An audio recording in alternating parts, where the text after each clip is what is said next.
मोक्ष वेदस्य उपनिषद सत्यं सत्यस्य उपनिषद तमः तमस्य उपनिषद मोक्ष एतत् सर्वानुशासनम. हा श्लोक महाभारतातील शांती पर्वातला आहे. शांतीचा अर्थ शांती पर्वातला आहे. आणि हा श्लोकाचा विशेष म्हणजे हा ब्रह्मदेवाच्या मुखातून निघलेला आहे.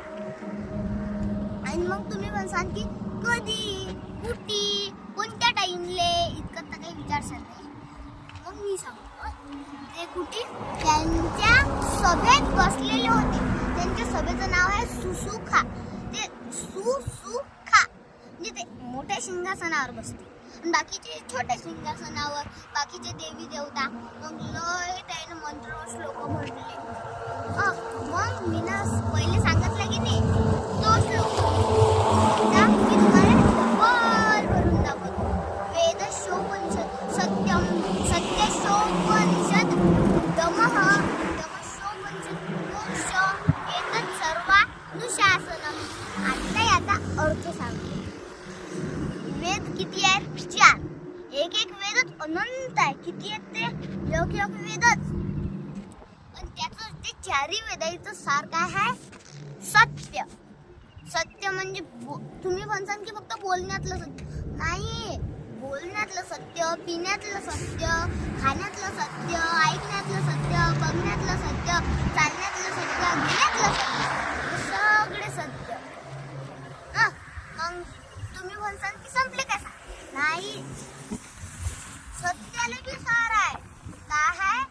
दम. दम म्हणजे इंद्रिय आपल्या ताब्यात ठेवणं. मग ते कसे? तर आपण ते म्हणू तटीत जायचं. मग असं दारूच्या दुकानाकडे नाही जायचं. कीर्तन भजन ऐकायला जायचं. आम्ही सांगू काय आता माय बाबा माय पाय म्हणजे मी म्हणून राहिलो की पंढरपूरला चाल पायावर बरोबर चालू राहील पंढरपूरकडे. माय बाबाची बिन माये बिन दम म्हणजे चाललं. आपण म्हणू ते तटीत जायचं. आपण ते म्हणू तेच घ्यायचं. म्हणजे दारूची बाटली नाही घ्यायची बरं. प्रसाद घ्यायचा देवाचा. आपण ते म्हणू तेच ऐकायचं. परदेशी हे पिक्चरातले गाणे नाही ऐकायचे. काय ऐकायचं? भजन कीर्तन ऐकायचं. म्हणजे पहिले बी सांगितलं होतं ते चालायचं. भजन कीर्तन ऐकायचं आपल्या मनानं. मग तुम्ही म्हणसा म्हणजे अजून आपण ते म्हणू म्हणजे आपण ते म्हणू तेच घ्यायचं. मग तुम्ही म्हणसान की संपले काय? साथ नाही. तुम्हाला बी सार आहे. काय आहे? मोक्ष. मोक्ष म्हणजे दुःखाची निवृत्ती, परमानंदाची प्राप्ती. परमानंद सांगू काय? माझ्या आत्याच्या पोराचं नाव आहे. परमानंद दादा हे माझ्या आत्याच्या पोराचं नाव आहे. पण आम्ही त्याला कधी परमानंदला म्हणतच नाही.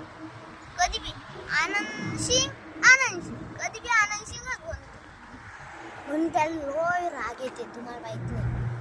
मग ब्रह्मदेव म्हणतात की हे फक्त माझ्या एकट्याचं मत नाही आहे. ते सर्व शास्त्रकर्त्यांचं मत आहे. म्हणजे सर्वांचं मत आहे. गुरु हे सगळ्यांचं मत आहे. आणि समज कळालं का सार तुम्हाला किती आहेत? ते 3. कोणते? सत्य. काय? सत्य, दम आणि मोक्ष. कळालं सार? आणि चाला बापूंना संग पंढरपुरी मेळा म्हटलं. आपण ते म्हणू तटीत आपल्या पायानं जायचं. म्हणून चाला पाया संग पंढरपूर. जय श्री